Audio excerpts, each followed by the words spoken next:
परिवार वर्धन करना, बस यही पशु करते हैं। हम में और पशुओं में केवल एक अंतर है, क्या? हम कथा सुन सकते हैं, वो नहीं सुन सकते। हम सत्संग कर सकते हैं, वो नहीं कर सकते। हम गुरु आश्रय में रह करके भगवान नाम जप कर सकते हैं, वो नहीं कर सकते। आहार निद्रा भय मैथुनम च, ये सब पशु भी करते हैं और हम भी करते हैं।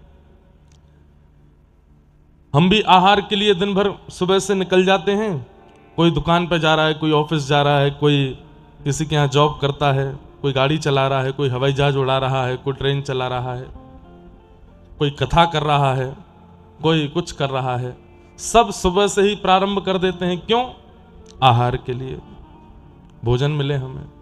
पशु भी तो यही करते हैं। आपके तो पास में जंगल है, सुबह से ही निकल जाते हैं भोजन के लिए। शेर हो, चीता हो, लेपर्ड हो, सब सुबह से ही निकल जाते हैं भोजन के लिए। हमारी और उनकी एक चीज मैच हो गई। फिर भोजन के बाद क्या चाहिए? दूसरा, निद्रा। वो भी प्रसाद पाके पेट भर के नींद ढूंढते हैं, एकांत ढूंढते हैं, थोड़ा सोएंगे, सुस्ताएंगे। हम भी यही करते हैं। जब धन मिल जाता है, आहार मिल जाता है, तो उसके बाद हमें भी इच्छा होती है कि अब आराम करें। कोई आराम करने कहीं जाता है, कहीं जाता है, कोई घरों में ही कर लेता है। आहार, निद्रा। तीसरा है भय। भय रहता है कि जो कमाया कहीं लुट ना जाए, जो मिला वो चला ना जाए। पशु को भी भय रहता है कि मेरे आहार को कोई और ना खा ले, या मुझे कोई और ना खा ले, मेरा कोई वध ना कर दे। हमें भी भय रहता है मृत्यु का। हर क्षण ये लगा रहता है कि आज ना मर जाएं, कहीं ये काम ना हो जाए, ऐसा ना हो जाए। पशु को भी यही भय रहता है कि आज मेरा अंतिम दिन ना हो। मैथुनम च, परिवार वर्धन करना, एक से अनेक होना, ये पशु भी करते हैं, हम भी करते हैं। बल्कि पशु तो हमसे भी अच्छे हैं। वहां तो एक बार में ही 2-2, 3-3 बालक जन्म ले लेते हैं, कईयों के तो उससे भी ज्यादा। सब कुछ तो हमारा पशु भी समान है, सब कुछ तो पशु के समान है। केवल और केवल एक भाव है जिससे हम पशुओं से अलग हैं, और वो क्या है? हम सत्संग करते हैं। अब कोई कहे कि नहीं महाराज जी हम कपड़े पहनते हैं, वो नहीं पहनते। कभी विदेशी पशुओं को देखो, जो विदेशों में घर में पालते हैं पशुओं को, वो वहां पे कपड़े पहनाते हैं उनको। आप कहेंगे कि हम लोगों को शिष्टाचार आता है, उनको भी आता है। मैंने कई घरों के देखे हैं पशु, वो खुले में नहीं शौच करते, वो भी शौचालय जाते हैं शौच करने के लिए, इतना तो उनको भी आता है। पशुओं को भी पढ़ा लिखा दिया जाए तो हम जैसे ही बन जाएंगे वो भी। हम में पशुओं में अंतर क्या है? हम हाथ जोड़ सकते हैं, हम कथा सुन सकते हैं, कथा सुन के भगवत अनुभव, भगवत दर्शन कर सकते हैं, मंदिर जा सकते हैं, परिक्रमा लगा सकते हैं, गुरु दीक्षा ले सकते हैं, गुरु मंत्र जाप कर सकते हैं, महामंत्र कीर्तन कर सकते हैं, कथा सुन सकते हैं, कथा सुना सकते हैं। ये काम पशु नहीं कर सकते। नहीं तो अपनी स्थिति में वे सब कुछ कर सकते हैं। आप कहोगे वो बिजनेस नहीं कर सकते। अरे आपको कभी, आपके यहां तो पास में ही है जंगल। टाइगर जो होता है ना, उसके अपनी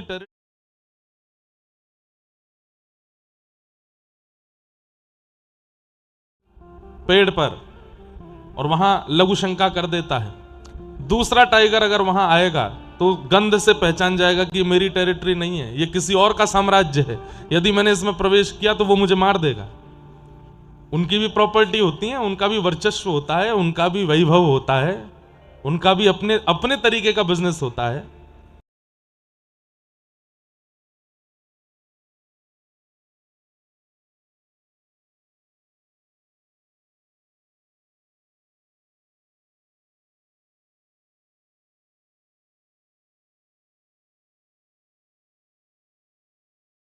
दिखा दूं, मैं ये बड़ा कर दूं, मैं वो बड़ा कर दूं, होना जाना कुछ नहीं है। दिखा दूं, मैं ये बड़ा कर दूं, मैं वो बड़ा कर दूं, होना जाना कुछ नहीं है। केवल 4 लोगों को नीचा दिखाने के लिए आप अपने वो समय को बर्बाद कर देते हो। उतना समय यदि हरिस्मरण कर लिया होता तो 4 लोगों की नीचा दिखाने की वजह हरि मिल गए होते। इसलिए ये संसार के व्यवहार विचार से थोड़ा ऊपर उठिए। इसने मुझे ये कह दिया, इसने मेरे साथ ऐसा कर दिया, मेरा अपमान कर दिया, मेरा यूं हो गया, मेरे साथ ऐसा हो गया, मैं छोड़ूंगा नहीं, मैं देख के रहूंगा। ये आध्यात्मिक व्यक्ति का लक्षण नहीं है। आध्यात्मिक व्यक्ति जैसे ही पता चलता कि मेरा अपमान हुआ, मेरा सम्मान नहीं हुआ, मेरे साथ ऐसा किया, मुझे धोखा दिया, वो तुरंत हाथ जोड़ देता है, भाई तुम्हारी करनी तुम जानो, हम हरि से बहुत दूर हैं, हमें समीप जाना है। आपको प्रणाम, आगे बढ़ो, हरि नाम रटो। वहीं अगर रुक गए आप कि अब मैं इसको देखूंगा, तो बस आपका समय खत्म हो जाता है। फिर हरि प्राप्ति के मार्ग से आप उतर जाइए, आप फिर उसी में ही रहिए।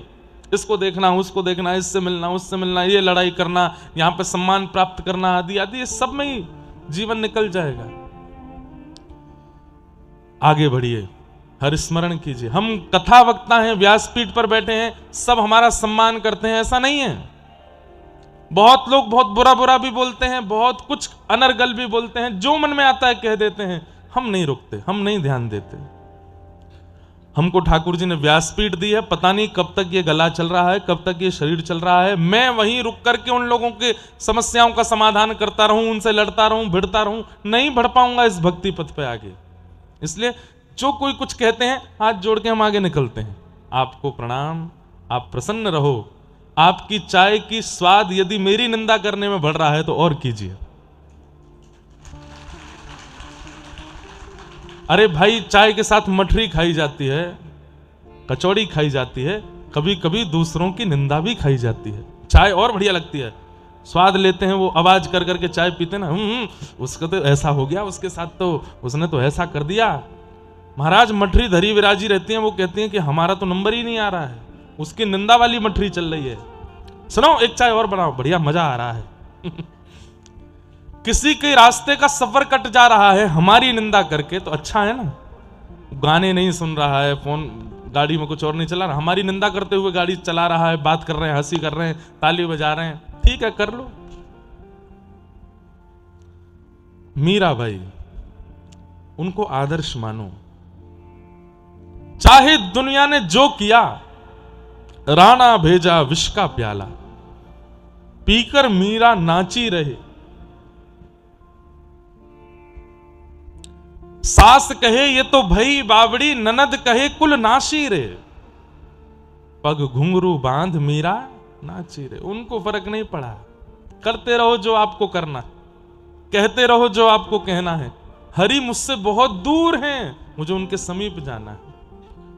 रास्ते में ब्रेकर आए और ब्रेकर देखते ही आप गाड़ी रोक लो, और फिर उसके बाद ब्रेकर नापो कितना ऊंचा है, मेरी गाड़ी में लग तो नहीं जाएगी, मैं धीरे से चढ़ा के देखूं, फिर नीचे लूं, नीचे ईंट लगाऊं। अरे तो फिर रास्ता कवर कैसे करोगे अगर हर ब्रेकर को ऐसे गिनते हुए चलोगे? क्या करो, थोड़ा सा ब्रेक लगाओ, गाड़ी धीमी करो, धीमे से ब्रेकर से निकालो, लग जाए तो चिंता मत करो, आगे बढ़ो, गंतव्य पे पहुंचना है। वेग, ब्रेक क्या है हमारे जीवन में? वाचो वेगम, मनसः क्रोध वेगम, ये कुछ ब्रेकर्स हैं। कुछ ब्रेकर्स ऐसे आते हैं, वहां पे आपको अपनी गाड़ी को थोड़ा ब्रेक देना पड़ता, थोड़ा, पूरा नहीं। पहला वाचो वेगम, वाणी का वेग।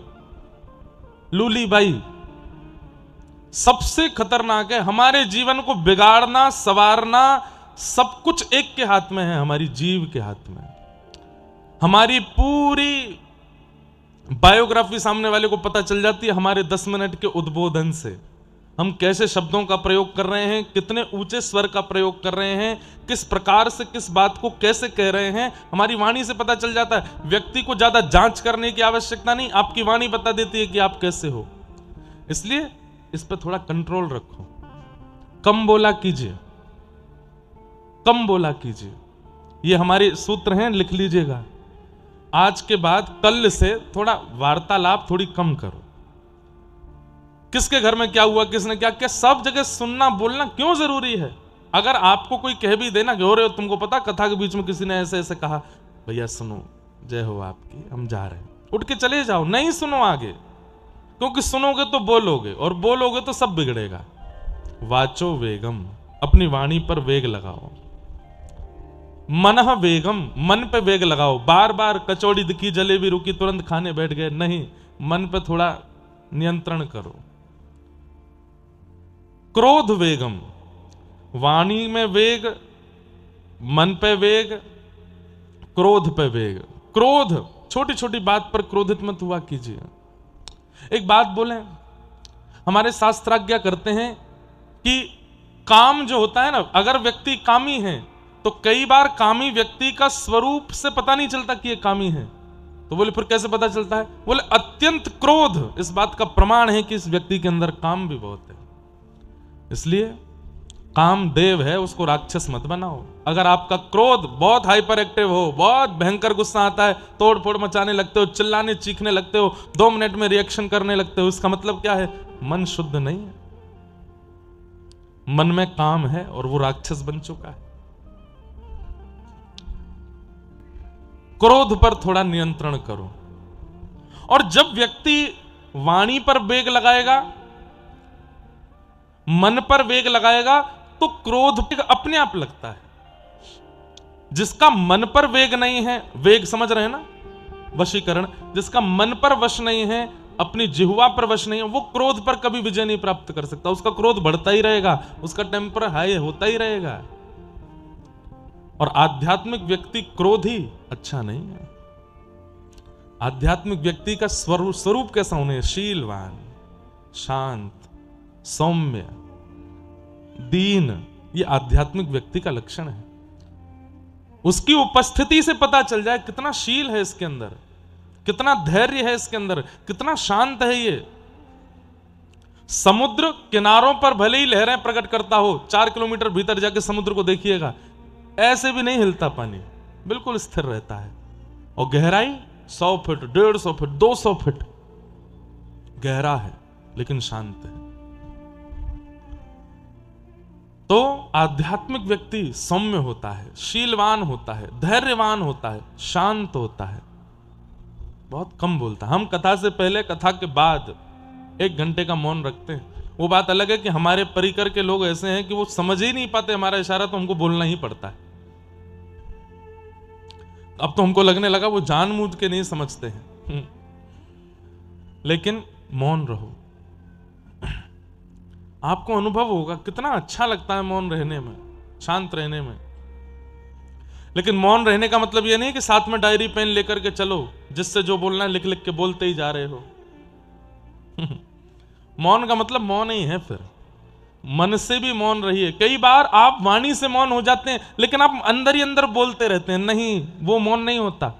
वाणी से मौन हुए तो मन भी शांत है, मन भी कुछ नहीं कह रहा है, केवल कह रहा है तो कृष्ण का नाम, राधा का नाम या श्री राम नाम।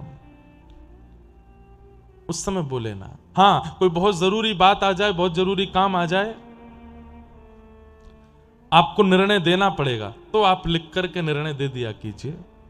लेकिन दिन में एक समय मौन का रखिए। नहीं रख सकते तो हफ्ते में एक समय मौन का रखिए। नहीं रख सकते तो महीने में एक समय तो मौन को दिया ही कीजिए। 30 दिन में 1 या 2 दिन मौन रहो। उस दिन बोलना ही नहीं है किसी से भी, और केवल मन में ठाकुर जी का नाम चलता रहे। आप अपने आप अनुभव करेंगे, जितने विकार मन में, बुद्धि में आते हैं, जितने विषाद आपकी जीव से प्रकट होते हैं, सब पर नियंत्रण होना प्रारंभ हो जाएगा। सूत्र तो हम सब बता रहे हैं, पर करेंगे कितने लोग ये तो आप जानो। हमारी अभी एक कथा होने वाली है, 19 अप्रैल से लेकर के 15 दिन की कथा है। दृष्टता हमारी की 15 ही दिन दिए हैं, नहीं तो होनी तो वो 1 महीने की थी, नासिक दत्त धाम में। अद्भुत स्थान है। हमें ऐसा लगता है कि हमको साल 2 साल में एक कथा वहां करनी ही करनी है, क्योंकि इतनी साधना और इतने तप में कथा होती है वहां पे। वहां नियम है, हमको सवेरे 3:30 बजे उठ ही जाना है। चाहे हम 2 बजे सोएं रात को, 3:30 बजे उठ जाएंगे, स्नान करेंगे, स्नान करके तिलक स्वरूप करके नए कपड़े पहन के फिर गंगा स्नान करने जाएंगे। तो गंगा जी स्नान करके फिर आएंगे, गीले कपड़ों में 5000 गायत्री मंत्र जपेंगे। 5:30 बजे बैठते हैं, 10:30 बजे उठते हैं मंत्र से, और केवल एक दिया जलता है कमरे में और कुछ नहीं।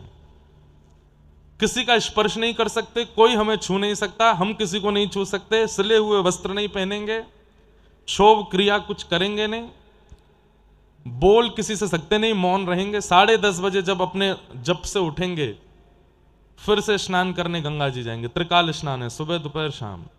तो दोपहर का स्नान करेंगे, गंगा जी में बैठ करके जो 5000 मंत्र जपे हैं उन सब का फल गंगा जी को प्रदान करेंगे। गोदावरी जी हैं वहां पे, गोदावरी जी को प्रणाम करके फिर आएंगे, फिर कुछ पाएंगे 11 बजे कुछ पाएंगे, 11-12 बजे पाने के बाद, और वो पाया हुआ प्रसाद भी ब्राह्मण बनाएंगे अपने हाथ से, वैदिक ब्राह्मण, माताएं नहीं, वैदिक ब्राह्मण बनाएंगे, वेद मंत्र उच्चारण करते हुए प्रसाद बनाते हैं, वो पाना है। उसके बाद फिर 12 बजे से लेकर के 2-2:30 बजे तक या तो आराम करो या थोड़ी देर अध्ययन करो, और फिर 2:30 बजे मौन खुलेगा, सीधे व्यास मंच पर जाके कथा करेंगे। 6 बजे तक कथा करके फिर मौन हो जाएंगे, मंच से उतरते ही सीधे फिर गोदावरी जी जाएंगे, फिर स्नान करेंगे, स्नान करने के बाद फिर सूर्यास्त तक प्रतीक्षा करेंगे, सूर्य अस्त होते ही फिर मौन खुलता है, फिर घर पे बात करो, जो लोग मिलने आए उनसे बात कर लो, लेकिन स्पर्श फिर भी नहीं करना है। शरीर में किसी भी प्रकार का तेल साबुन कुछ नहीं लगाना है, और केवल भगवतमय रहना है। इतना सुख मिलता है। पहले तो बहुत कठिनाई हुई थी, 5-6 दिन 10 दिन तो ये लगा क्या करें, लेकिन महीने भर में वह जो ऊर्जा प्राप्त हुई, वहां से हम ये सब सीख करके आए कि मन को, बुद्धि को, विचारों को पवित्र कैसे किया जाए, और ये कितने आवश्यक हैं। क्योंकि आप जब गलत बोलते हैं, जब गलत करते हैं, जब व्यवहार में दूषितता आती है, उस समय आपको नहीं पता चलता, बाद में आपको बहुत बुरा लगता है कि मैंने ऐसा क्यों बोला, मैंने ऐसा क्यों किया, मैं इतना काम युक्त क्यों हो गया, मैं इतना क्रोध युक्त क्यों हो गया। और वह जो अपने ही प्रति गिल्ट की भावना है, वो कल्याण नहीं होने देती। फिर हमारी तो उम्र अभी 28 वर्ष की है, यहां कितने लोग 50, 55, 60 पार कर गए हैं। अब भी अगर क्रोध पर, मन पर, विचारों पर वेग नहीं लिया तो अब नहीं कर पाओगे। इसलिए थोड़ा वाणी पर, विचार पर, मन पर संयम लाना प्रारंभ कीजिएगा। ठाकुर जी से मिलने की बात बहुत बात की है, पहले खुद का श्रृंगार तो करो उनके लायक बनने का। थोड़े धीर बनिए। अगली बार हम अलवर जब भी आवे, अलवर के लोगों में हम ये अनुभव करना चाहते हैं। बहुत अच्छे हैं अलवर के लोग, बहुत अच्छे हैं। हमें कोई ऐसा, हम कोई आपको नहीं, कभी कभी उसी को समझाया जाता है जिससे उम्मीद ज्यादा होती है। सब जगह कथा होती है हमारी, लेकिन सब जगह हम ऐसे नहीं समझाते जैसा यहां समझा रहे हैं, क्योंकि हम चाहते हैं कि आपका भाव, आपका प्रेम, आपकी वाणी, आपके विचार वो अद्भुत बने। और आप कर सकते हो, क्योंकि आपका वातावरण बहुत अच्छा है अलवर का। यहाँ किया जा सकता है, साधना की जा सकती है, मनन चिंतन किया जा सकता है, विचारों को शुद्ध किया जा सकता है। आड़ा पाड़ा ही है ना हनुमान जी, चले जाया करो वहां पे, चुपचाप एकांत में हनुमान जी को प्रणाम करो, बैठ जाओ कोने में, और बैठ करके केवल स्वयं से पूछिए कि आप क्यों आए हो इस संसार में, क्यों आए हो। तब पहली बार स्मरण होगा पत्नी का, इसके लिए आए हैं, फिर होगा बच्चों का, इसके लिए आए हैं, फिर होगा माता पिता का, इसके लिए आए हैं, फिर होगा धन का, वैभव का, संपत्ति का, कार्य का, बहुत लोगों का स्मरण होगा। जब तक सबका स्मरण होता रहे, अभी उद्देश्य नहीं मिला। फिर अचानक से सब शांत होते ही आपको स्वयं का दर्शन होगा, स्वयं देखोगे अपने आप को, बस तभी स्थिर हो जाना। उत्तर यही है, अपना उद्धार करने आए हो। तुम्हारे भीतर एक आत्मा बैठी है जो बहुत वर्षों से भटक रही है, बार बार जन्म ले रही है, बार बार मर रही है, उसे मुक्ति नहीं मिली है अभी तक, उसको मुक्त करने आए हैं हम। और वो कैसे होंगे? सत्संग के माध्यम से, गुरु कृपा से, नाम जप करके। अपने जीवन में किसी भी प्रकार का कोई लेखा जोखा कर्जा नहीं रखना है हमको इस जन्म में। हमारे पूर्व जन्म के बड़े कर्जे हैं, किसी के साथ बुरा किया, किसी के साथ भला किया, किसी के साथ दुष्कर्म किया, वो सारे कर्ज चुकाने आए हैं हम। इस जन्म में भी हमसे कोई कर्जा रह ना जाए, किसी के साथ बुरा होना जाए। आज कथा का विश्राम दिवस है, गलती से भी किसी से ऊंची आवाज में बात करी हो तो आज ही क्षमा मांग लेना, मुझे क्षमा कीजिए। मुझे कोई कर्जा रखना नहीं है अपने कर्मों का इस जन्म में, सब खत्म करके जाना है। और बस हरि नाम स्मरण करो, हरि का स्मरण करो। जो नाम प्रिय लगता है ठाकुर जी का, बस वो रटते रहो, जपते रहो। आपत्ति, विपत्ति, संकट, आपदा सब आएंगे जीवन में, वो स्वभाव है, सबके आता है। उनको सह करके आगे निकलते रहो। बस ठाकुर जी को प्राप्त करना है, ये मुख्य उद्देश्य लेके निकल पड़ो।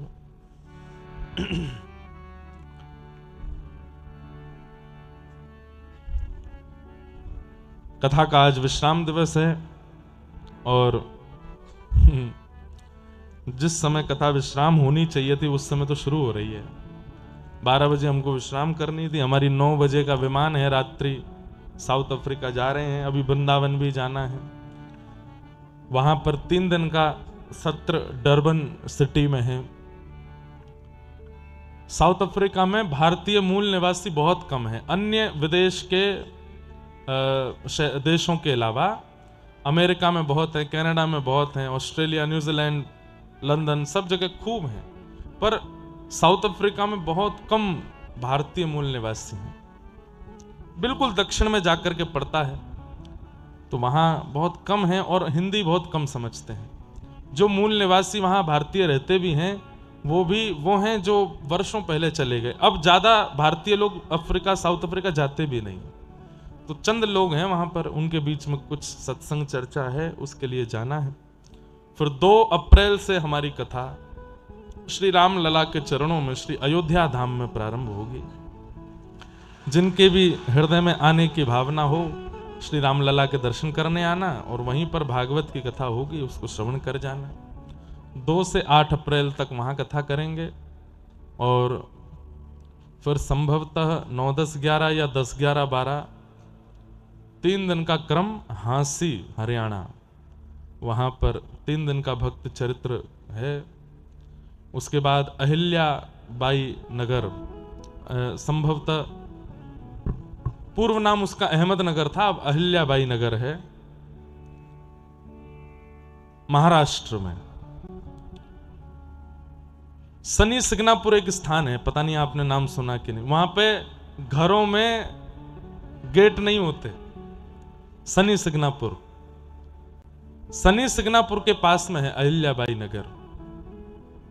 वहां मैं बहुत छोटा सा था, तब पिताजी की कथा हुई थी, तब गया था वहां। अब हमारी कथा है, वहां जा रहे हैं। महाराष्ट्र की भूमि है, इतना सुख मिलता है महाराष्ट्र में, हमको कथा करने में बहुत आनंद आता है, क्योंकि मराठी लोग जो कथा में आते हैं ना, इतने भाव से कथा सुनते हैं। और फिर पंढरीनाथ भगवान के भक्तों के चरित्र, श्री विठ्ठल रखुमाई के भक्तों के चरित्र, श्री तुकाराम जी महाराज, नामदेव जी महाराज, ज्ञानेश्वर माउली, सक्कू बाई, जना बाई, इतने अद्भुत अद्भुत चरित्र हैं, उनको कहने में बहुत सुख मिलता है।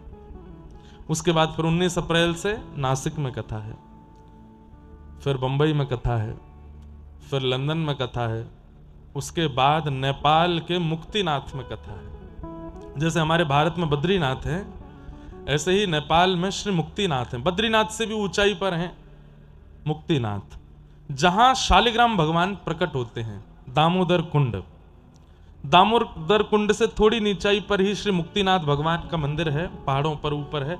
जाना थोड़ा दुर्गम भी है, लेकिन साहसी लोग चले जाते हैं वहां। अभी तक केवल 2 या 3 भागवत की कथा हुई है, 4थी भागवत कथा हमारी होने जा रही है। आगामी कब से है भैया, कोई डेट पता है क्या? हैं? 20 से, अच्छा 20 से 27 मई, 21 से 27 मई मुक्तिनाथ, वहां कथा होगी। वैसे हमने भाव तो ऐसा रखा है कि वहां जाने वाले श्रोता 100-150 ही रहेंगे, वो भी हम चुन के ले जा रहे हैं किन को लेके जाना है, क्योंकि वहां पर थोड़ी असुविधाएं भी हैं, ज्यादा सुविधा नहीं है। टेम्परेचर बहुत लो है, ऑक्सीजन की प्रॉब्लम हो जाती है, इसलिए वो लोग जाएंगे जो भावुक भी हैं और सह भी सकते हैं। तो ऐसे लोगों के साथ फिर वहां मुक्तिनाथ में आनंद होगा, खूब सुंदर कथा होगी। तो बस ये सब क्रम है, चलते रहेंगे। राजस्थान में अब हम आएंगे अगस्त में श्री जयपुर में जन्माष्टमी के अवसर पर कथा है। वो परसों सरस निकुंज के पूज्य महाराज जी आए थे, हमने कहा था कि हमने आजीवन की कथा दे दी है उनको, जब तक हम हैं तब तक वहाँ एक कथा तो करेंगे। और भक्तमाल की कथा वहाँ होती है, और जिन आचार्य महाप्रभु के जन्मोत्सव में होती है वो अलवर के ही श्री श्यामचरण दास जी महाराज, जिनका डेहरा में स्थान है, उन्हीं के पावन उत्सव में वो कथा वहाँ होती है भक्तमाल जी की। पिछली बार वहाँ चैतन्य महाप्रभु, श्रीमद् वल्लभाचार्य महाप्रभु और श्रीमन रामानुजाचार्य भगवान के प्रसंगों पर कथा हुई थी। इस वर्ष देखते हैं ठाकुर जी क्या क्या करेंगे, उस पर वहाँ कथा होगी। इस बार वहाँ 11 दिन की कथा है जयपुर में। आप सब लोग भी यहाँ से आ जाइएगा। अब हम कथा की भूमिका को विश्राम की ओर ले चलते हैं और फिर आप लोगों से आज्ञा लेकर के निकलेंगे। बहुत जल्दी, लगभग 2 वर्ष के अंदर हम अलवर फिर से आएंगे और आप सबके मध्य में फिर से कुछ हरि चर्चा, भगवत चर्चा श्रवणार्थ आना होगा, ऐसी भावना है। आप सब लोग अपना खूब ध्यान रखिएगा, खूब प्रसन्न रहिएगा, खूब आनंद में रहिएगा, ठाकुर जी का अनुभव करने का प्रयास कीजिएगा। जीवन के बहुत कम दिन हैं, ज़्यादा लड़ाई झगड़ा मार पीट उल्टे सीधे कामों में इनको व्यस्त मत कीजिएगा। ठाकुर जी को प्राप्त करना है, इस उद्देश्य के साथ अपना जीवन जीजिएगा। हमारा आप सब लोगों को प्रणाम। अब हम भूमिका विश्राम की ओर ले चलते हैं और फिर उसके बाद हम प्रस्थान करेंगे। भगवान ने गोपियों के साथ रास विहार किया। तत्पश्चात कंस ने भगवान को मथुरा बुलाया। उग्रसेन जी ठाकुर जी को लेकर मथुरा गए। ब्रजवासी बाट निहारते रहे। ठाकुर जी मथुरा पहुंच गए। कुबलिया पीड़ हाथी का उद्धार करके भगवान ने कुब्जा का कल्याण किया। रणभूमि में प्रवेश करके बड़े बड़े मल्लों के साथ युद्ध करते हुए महाराज कंस का वध किया। कारावास में देवकी और वसुदेव बंदी थे, उन्हें मुक्त किया और उग्रसेन को राजा बनाया। अपने नाना जी को राजा बनाकर के मथुरा का भगवान ने इच्छा प्रकट की, पिताजी अब हम अध्ययन के लिए जाना चाहते हैं। और लगभग 12 वर्ष की आयु में ठाकुर जी अध्ययन करने के लिए सांदीपनि गुरुकुल गए। कहाँ? उज्जैन, अवंतिका। और वहां भगवान की भेंट श्री सुदामा जी से हुई। कुछ वर्षों तक उज्जैन में अध्ययन करके ठाकुर जी वापस आए। उद्धव जी को व्रजमंडल भेजा। उद्धव जी व्रज से एक सुध लेकर के आए। अद्भुत प्रेम रस बरसा। मथुरा पर कंस के ससुर जी जरासंध ने चढ़ाई कर दी। मेरे दामाद को मार दिया। अस्ति और प्राप्ति 2 बेटियां थीं जरासंध की, उनका ब्याह कंस के साथ हुआ था। कंस की मृत्यु के बाद जरासंध ने ठान लिया कि अब मैं अपने दामाद की मृत्यु का बदला लूंगा और उसने मथुरा पर चढ़ाई की। भगवान ने पूरी सेना खत्म कर दी, अकेले जरासंध को छोड़ दिया। सोचिए, इतनी बड़ी सेना लेकर के गया, सबको मार दिया, अकेला जरासंध बचा। भगवान ने उसको छोड़ दिया, बोले जाओ। अब तो लौट करके गया। 17 बार उसने चढ़ाई की। 17 बार भगवान सेना खत्म कर देते, उसको छोड़ देते। 18वीं बार ब्राह्मणों की सेना लेकर के जब आया, या ब्राह्मणों को अनुष्ठान पर बिठा करके आया, तब ठाकुर जी बोले ब्राह्मणों का वध नहीं करेंगे हम। और विश्वकर्मा को आज्ञा करके भगवान ने कहा नई नगरी का निर्माण करो, अब मथुरा छोड़ेंगे हम। समुद्र के बीचों बीच नई नगरी द्वारिका का निर्माण किया गया और ठाकुर जी रणभूमि से भागे, रण छोड़ करके भागे, इसलिए नाम पड़ा श्री रणछोड़ राय भगवान। बोलो रणछोड़ राय भगवान की। रण छोड़ करके ठाकुर जी द्वारिका में विराजे। बोलो द्वारिकाधीश की। रेवत राजा की पौत्री रेवती के साथ में बलराम जी का विवाह हुआ। कौंडन्यपुर के राजा भीष्मक की पुत्री रुक्मणी जी के साथ में श्री द्वारिकाधीश का विवाह हुआ। बोलो रुक्मणी रमण भगवान की। भगवान का प्रमुख विवाह श्री रुक्मणी जी के साथ हुआ। तत्पश्चात भगवान के 8 प्रमुख विवाह बताए गए, जिसमें दूसरा विवाह भगवान का जाम्बती के साथ, तीसरा सत्यभामा और चौथा वृंदावन की रस रानी श्री यमुना महारानी के साथ, कालिंदी के साथ में हुआ। इस प्रकार भगवान के 8 प्रमुख विवाह हुए। तभी भगवान को एक खबर मिली कि एक भौमासुर नाम का राक्षस है, जिसने 16,100 राजकुमारियों को बंदी बना रखा है। भगवान ने भौमासुर का वध करके 16,100 राजकुमारियों को वहां से मुक्त किया। उन सबने ठाकुर जी से प्रार्थना की कि नाथ अब हमें स्वीकार कौन करेगा, हमारे से विवाह तो कोई करेगा नहीं। और परिवार के लोग स्वीकार कर भी लेंगे तो जीवन भर केवल ताना जैसा ही देते रहेंगे, हमारे प्रति दृष्टि शुद्ध नहीं रखेंगे। कृपा करके अब आप ही बताइए हम क्या करें, प्राण त्याग दें? ठाकुर जी बोले बिल्कुल प्राण त्यागने की आवश्यकता नहीं, अगर आपको लगता है कि आपको कोई स्वीकार नहीं करेगा तो हम स्वीकार करते हैं। 16,100 राजकुमारियों से 16,100 रूप प्रकट करके ठाकुर जी ने विवाह किया। कई लोग संशय करते हैं भगवान 16,108 ब्याह किए, वो भगवान है। कर्तुम अकर्तुम अन्यथा कर्तुम समर्थ ईश्वर। 16,108 रूप भी तो धारण करते हैं ठाकुर जी। लोग बाग सोचते हैं जब ठाकुर जी ने इतने किए हम 2-4 कर लें, कर लो, लेकिन फिर ठाकुर जी की तरह 4 भवन बनवा करके देना और उन 4 भवनों में आप भी 4 रूपों में एक ही समय पे एक साथ रहना। कर सको तो कर लो, नहीं कर सकते तो फिर ठाकुर जी की होड़ क्यों करते हो।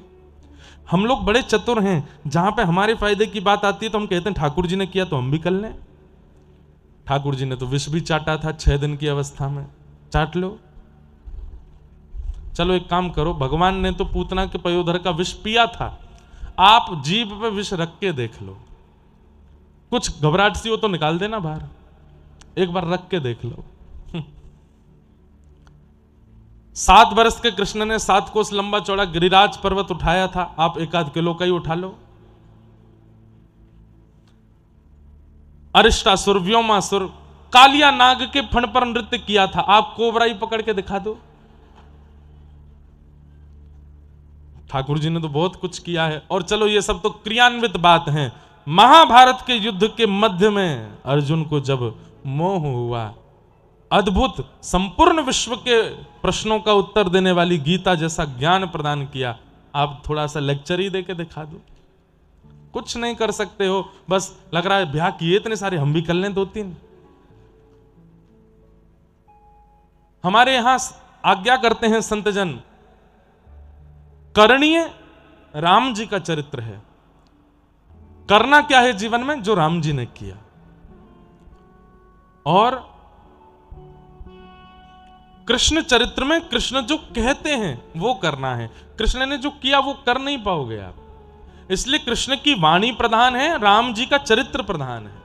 राम जी के चरित्र को जीवन में लाइए, कृष्ण की वाणी को जीवन में लाइए। कृष्ण के चरित्र को आप पालन नहीं कर पाओगे। लोग बाग मोर मुकुट आदि पहन के घूमते रहते हैं ब्रजमंडल में, कई लोग, गलत है। राम की तरह मर्यादा लाइए।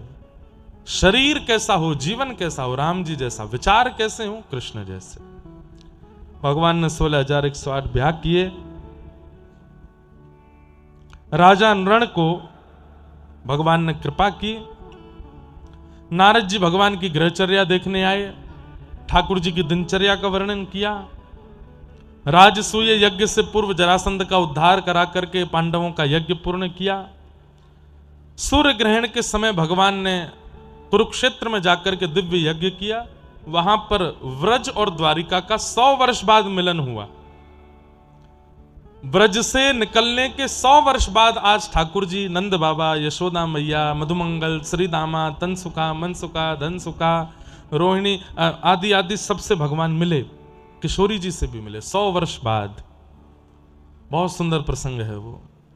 सबसे मिलने के पश्चात सब ब्रजवासियों ने प्रार्थना की और एक रथ का निर्माण किया। भागवत जी में ऐसा प्रसंग नहीं है, पर कहीं प्रसंग आता है कि ब्रजवासियों ने लकड़ी के रथ का निर्माण किया और उसमें ठाकुर जी को बैठा करके खींच करके वृंदावन रथ से लेकर के गए। उसी भाव की पूर्ति आज तक जगन्नाथपुरी में होती है। पुरी का मंदिर जो है वो द्वारिका है और जहां ठाकुर जी जाते हैं गुंडीचा, वो वृंदावन है। और खींचने वाले सब लोगों का भाव है कि ये ब्रजवासी हैं। ठाकुर जी को साल में एक बार द्वारिका से खींच करके वृंदावन लेकर के जाते हैं। उस भावना से रथ यात्रा जगन्नाथपुरी में होती है। रथ यात्रा तो बंधुओं होगी, लेकिन इस बार अति विशेष है कि स्नान पूर्णिमा, जो महाप्रभु जगन्नाथ जी का जन्मोत्सव भी माना जाता है, संभवतः मई या जून में है, मैं डेट भूल जाता हूं, रुको बता रहे हैं। तो श्री जगन्नाथपुरी में इस बार 3 दिन का सत्र है। उससे पहले कटक में कथा है। कटक बिल्कुल समीप ही है जगन्नाथपुरी से, पर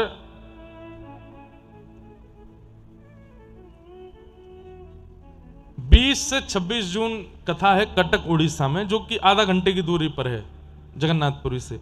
और फिर 27, 28, 29 और 30 ये 4 दिन का क्रम जगन्नाथपुरी में है। तो वो गुरु शिष्य मिलन महोत्सव, लेकिन उसमें ऐसा है कि सुबह के सत्र में सारे शिष्य जिन्होंने व्यासपीठ से दीक्षा ली है वे लोग रहेंगे, उनके अलावा और कोई नहीं आएगा। उसका कोई लाइव नहीं होगा, केवल उनसे मिलना, उनसे बात करना, उनके साथ बैठना, उनके अनुभव सुनना, अपने अनुभव बताना, ये चर्चा रहा करेगी।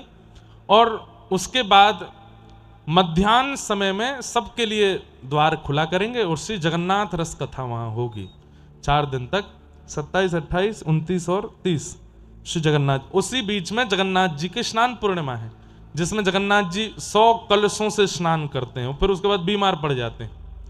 तो स्नान पूर्णिमा का उत्सव सबके साथ दर्शन करेंगे। और प्यारे गिरधर लाल जी की भी स्नान पूर्णिमा। हाँ, आप जगन्नाथ जी लाई हो, ये बहन जी जगन्नाथ जी लाई हैं, कोई इनसे लेके दे दो। महाप्रभु जगन्नाथ जी रोज आते हैं कथा में, किसी ना किसी के द्वारा नित्य आते हैं कथा में, ऐसे महाप्रभु जगन्नाथ। तो ये भी बहुत अद्भुत 27 से 30 जून तक 3-4 दिन का, अगर आप लोगों को लगे तो बना लेना जगन्नाथपुरी में, बड़ा आनंद आएगा। गर्मी तो रहेगी, लेकिन वहां व्यवस्था पूरी ऐसी पंडाल वगैरह बन रहा है ताकि सबको सुख मिले बैठने में, और आनंद लेंगे महाप्रभु जी के दर्शन का। इस प्रकार भगवान की वहां की लीला हुई। सुदामा नाम के सखा भगवान से मिलने के लिए द्वारिका गए। ठाकुर जी ने उनके चरण धोकर के खूब मंगल में स्वागत किया और श्री सुदामा जी को सर्वस्व प्रदान कर दिया। तत्पश्चात भगवान अपने समस्त पुत्रों को ज्ञानोपदेश करते रहते हैं कि मैं भले ही भगवान हूं, तुम सब मेरी संतान हो, लेकिन इतना होने के बाद भी संतों का अपमान मत करना, नहीं तो मैं भगवान होके भी नहीं बचाऊंगा। और मैं तुमसे निवेदन करना चाहता हूं, सब यदुवंशी मेरी बात सुनो। ठाकुर जी आज्ञा करते हैं कि मैं भले ही भगवान हूं और तुम सब मेरा परिवार हो, लेकिन सत्संग किया करो, कथाओं में जाया करो। लेकिन भगवान के समस्त वंशधरों ने सोचा, जब भगवान हमारे रिश्तेदार ही हैं तो हमको कथा सुनने की आवश्यकता क्यों है। और इस कारण से वे लोग ना तो सत्संग करते हैं और ना संतों का सम्मान करते हैं। और यही कारण बना कि एक दिन भगवान के पुत्र शाम्ब को साड़ी पहना करके संतों के पास ले गए, और कुछ बालकों ने जाके संतों से कहा, नई बहू आई है, बताइए इसके गर्भ में लाला है कि लाली। संतों ने दिव्य दृष्टि से जब देखा, पहचान गए कि हमारी परीक्षा लेने आए हैं, हमारा उपहास करने आए हैं, भगवान के पुत्र को साड़ी पहना के लिए आए। हम श्राप देते हैं, इसके गर्भ से लोह पिंड जन्म लेगा जिससे पूरा यदुवंश नष्ट होगा।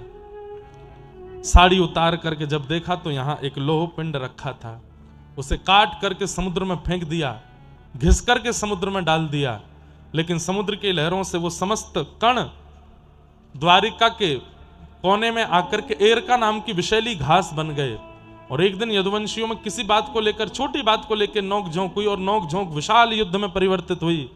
और उसी समुद्र के तट पर एरका नाम की घास को एक दूसरे से स्पर्श करा करके संपूर्ण यदुवंश नष्ट हो गया। ठाकुर जी द्वारिका की शिखर पर खड़े खड़े सब देख रहे थे। और भगवान कहते हैं, अति बल भी नाश का कारण बन सकता है। इसलिए मैं निवेदन करता हूं कि परिपूर्ण मत होइएगा कभी भी, थोड़े अपूर्ण रहिएगा जीवन में। धन में भी अपूर्णता जरूरी है, ज्ञान में भी अपूर्णता जरूरी है, सुंदरता में भी अपूर्णता जरूरी है, गुणों में भी अपूर्णता जरूरी है। एक बात कहूं, भक्ति में भी थोड़े अपूर्ण रहो। कभी भी सेटिस्फाई मत हुआ करो अपने से कि हमने बहुत अच्छा किया ना।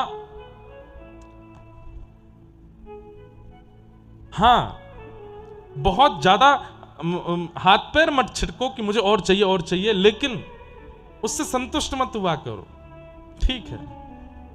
उससे ज्यादा प्रसन्न मत हुआ करो, क्योंकि पूर्णता कई बार नाश का कारण बनती है। यदुवंशियों के पास भगवान के समान बल है, और उसी बल का दुरुपयोग करते हुए आज यदुवंश नष्ट हो गया। दाऊ दादा ने ठाकुर जी से कहा कि अब मुझे भी आज्ञा दो। ठाकुर जी ने आज्ञा दी और शेषनाग का रूप धारण करके वे भी क्षीर सागर में प्रवेश कर गए। बोल बलराम जी महाराज की। भगवान एक वृक्ष के नीचे जाकर के लेटे थे, अपनी संपूर्ण लीला का चिंतन कर रहे थे। तभी एक बहेलिया ने उनके पैर पर बाण मार दिया। बेलिया ने आकर के देखा, बोले मैंने समझा कोई जीव होगा। ठाकुर जी बोले सब मेरी इच्छा से हो रहा है, चिंता मत करो, जाओ वैकुंठ जाओ। ठाकुर जी अपनी लीला विश्राम करने की उपस्थिति में आए। बहुत सुंदर प्रसंग है ये भी। जन्माष्टमी थी और भगवान का 125वां जाने कौन सा जन्माष्टमी का उत्सव था। सब देवता आए थे द्वारिका और सबने आके ठाकुर जी से कहा, नाथ जिस कार्य के लिए आप भूमि पर आए वो तो हो गया, अब वापस चलिए ना। ठाकुर जी बोले अब हम योजना बना के आ रहे हैं। कुछ दिन बाद ही ये घटना हुई। भगवान उद्धव, मैत्रेय मुनि आदि आदि कुछ विशिष्ट जनों के साथ बैठे हैं और अपने जीवन के, अपने संपूर्ण लीला के संवरण से पूर्व भगवान ने ज्ञान उपदेश किया। इसी को भागवत धर्म कहते हैं। और ठाकुर जी ने बहुत कुछ बताया यहां पर, लेकिन दो बातें विशेष रूप से मैं कह देता हूं और उसके बाद हम कथा विश्राम करेंगे। ठाकुर जी क्या कहते हैं? सबसे पहली बात भगवान निवेदन करते हुए कह रहे हैं कि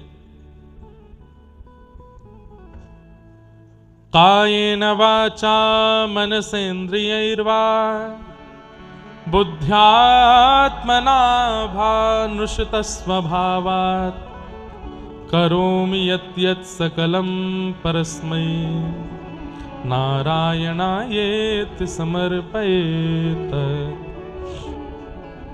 कवि नाम के योगेश्वर इस बात को कह रहे हैं, अपनी काया से, मन से, वचन से, काया किसको कहते हैं? शरीर को। अपनी काया से, मन से, वचन से, बुद्धि से हमने जो कुछ भी किया सब कुछ ठाकुर जी को अर्पित कर दो। अपने पास उस पुण्य को मत रखिए। हमने जो भी कुछ अच्छा किया सब ठाकुर जी को, और जो भी अपराध किया वो हमारा, वो हम सहेंगे। ये एक भक्त का स्वरूप होना चाहिए। कायेन वाचा मनसेन्द्रियैर्वा बुद्ध्यात्मना वा नुषितस्वभावात् करोमि यत् यत् सकलं परस्मै नारायणायेति समर्पयेत। एक बूढ़ी माता जी कथा सुनकर के गई। उन्होंने सुन लिया कि व्यास जी कह रहे जो भी करो सब ठाकुर जी को अर्पित। अगले दिन सवेरे गई और घर में झाड़ू लगाने लगे। झाड़ू लगा के सारा कूड़ा इकट्ठा किया और बाहर जाकर के बोली नारायणायेति समर्पयामि। नारद जी ने देख लिया। नारद जी बोले अरे मैया ये क्या कर रही हो? ठाकुर जी को फूल चढ़ाते हैं, पुष्प चढ़ाते हैं, नैवेद्य चढ़ाते हैं, भोग चढ़ाते हैं, तुम कूड़ा चढ़ा रही हो। भैंस हो गई नारद जी की और उसकी। उसने और कूड़ा इकट्ठा किया, फिर से नारद जी के सामने बोली नारायणायेति समर्पण। हमारे गुरु जी से बड़े हो क्या? गुरु जी कथा में कह रहे थे शरीर से, वचन से, मन से जो भी करो सब ठाकुर जी को चढ़ाओ। नारद जी को क्रोध आ गया तो नारद जी ने थोड़ा सा उनको प्रसाद दे दिया। गाल पे हाथ रख के बोली ये भी नारायणायेति समर्पयामि, ये भी ठाकुर जी को अर्पित। नारद जी महाराज बोले रुक जा, मैं अभी ठाकुर जी शिकायत करता हूं। वैकुंठ जाकर के देखा तो ठाकुर जी ऐसे बैठे थे। नारद जी बोले क्या हो गया? नारायणायेति समर्पयामि। तो नारद जी बोले भगवान ये इसका स्वरूप क्या है? तब भगवान भक्तमाल जी में कहते हैं भक्त भक्त भक्ति भगवंत गुरु चतुर नाम वपु एक। भक्त, भक्ति, भगवान और गुरु ये चार अलग रूप हैं, लेकिन इनका वपु एक ही है। मतलब अगर आप गुरु की निंदा करते हो तो आप ठाकुर जी की निंदा कर रहे हो, आप भक्त की निंदा करते हो तो आप ठाकुर जी की निंदा कर रहे हो, आप भक्ति की निंदा कर रहे हो तो भी ठाकुर जी की निंदा कर रहे हो। ये भले ही चार स्वरूप हैं, लेकिन इनको पहुंचाने वाला कष्ट सब ठाकुर जी को होता है। इसलिए भक्त, भक्ति, भगवंत, गुरु, चतुर नाम वपु एक, इनके कभी भी अपराध मत करना। क्यों? तिनके पग बंधन किए नाशत विघ्न अनेक। कोई भी तिलकधारी दिखे, कंठी दिखे, भले ही पाखंडी है, आप उसको भी देख के प्रणाम कर लिया करो कि हे नाथ इसका कल्याण करना, कर तो पाखंड रहा है पर आप इसका भी उद्धार करना, क्योंकि कहीं ना कहीं स्वरूप से तो भक्त है ना। लेकिन हमें क्या करना है? अपनी काया से, मन से, वचन से, बुद्धि से जो भी अच्छा किया तुरंत हाथ में जल लेकर के नारायणायेति समर्पयामि ठाकुर जी को अर्पित करो। आप कहोगे महाराज जी इसके पीछे लॉजिक क्या है? सुनो, भगवान के श्री चरणारविंद क्या है? बैंक है। क्या है? बैंक है। हम जितने भी पुण्य करते हैं उन पुण्यों को कहीं जमा नहीं करते, इसलिए वो पुण्य खर्च हो जाते हैं। जैसे गंगा स्नान किया, पुण्य मिला, और जैसे ही आप वापस अलवर आए तो अलवर में किसी ने आपका सम्मान कर दिया तो वो पुण्य जो था वो खत्म हो गया। सम्मान से, यश से, वैभव से, प्रसन्नता से, ये सब पुण्य को घटाने के स्वरूप हैं। कोई आपका बहुत यश गावे, कोई आपका बहुत सम्मान करे, कोई आपका बहुत जो है क्या कहते हैं अच्छा अच्छा आपके बारे में बोल रहा है, तो इसका मतलब है कि पुण्य घट रहे हैं, पुण्य के बदले अच्छाई मिलती है। और कोई आपका अपमान कर रहा है, आपको गाली दे रहा है, आपके बारे में गलत बोल रहा है, इसका मतलब आपके पाप घट रहे हैं। आज घर जाके जो भी आपके प्रेमी उनसे कहना एक गाली दे दो हमको, क्यों? पाप खतेंगे। और कोई बहुत सम्मान करे तो ऐसे कर लिया करो, पुण्य बने रहने दो। लेकिन कब तक बचाओ? ऐसे बचेगा नहीं तो क्या करो? गंगा स्नान करने के बाद तुरंत हाथ में जल लो, नारायणाय समर्पयामि। उसका पुण्य ठाकुर जी पे जमा हो गया, अब वो खर्च नहीं हो सकता क्योंकि ठाकुर जी के पास है। कथा सुनी, नारायणाय समर्पयामि, ठाकुर जी पे जमा हो गया। बैंक में जमा करते जाओ, बैंक में जमा किया गया पैसा कब काम आता है? जब संकट आ जाए, घर के सब खत्म हो गए, अब क्या करें? तब बैंक से निकाल लो। ऐसे ही जब अंतिम श्वास आवेगी और यम के दूत लेने आ जाएं, तो यम के दूतों आपको ही दिखेंगे, वो उनसे कह देना सुनो हमारा बैंक बैलेंस चेक करो एक बार। तब यम के दूत देखेंगे कि श्री ठाकुर जी के चरणों में इतने सारे पुण्य इन्होंने जमा कर रखे हैं, तो जिस कारण से यम के दूत आपको नरक ले जा रहे थे, ठाकुर जी के चरणों में अर्पित किए गए जो आपके पुण्य हैं, उन पुण्यों से वो नरक के पाप नष्ट होकर के आपको वैकुंठ ही जाना पड़ेगा। इसलिए जो कुछ भी करो सब ठाकुर जी को अर्पित। समझ में आई बात? इसलिए कायेन वाचा मनसेन्द्रियैर्वा बुद्ध्यात्मना भानुषित स्वभावात् करोमि यत् यत् सकलम परस्मै नारायणाय समर्पयामि। सब ठाकुर जी को अर्पित करो।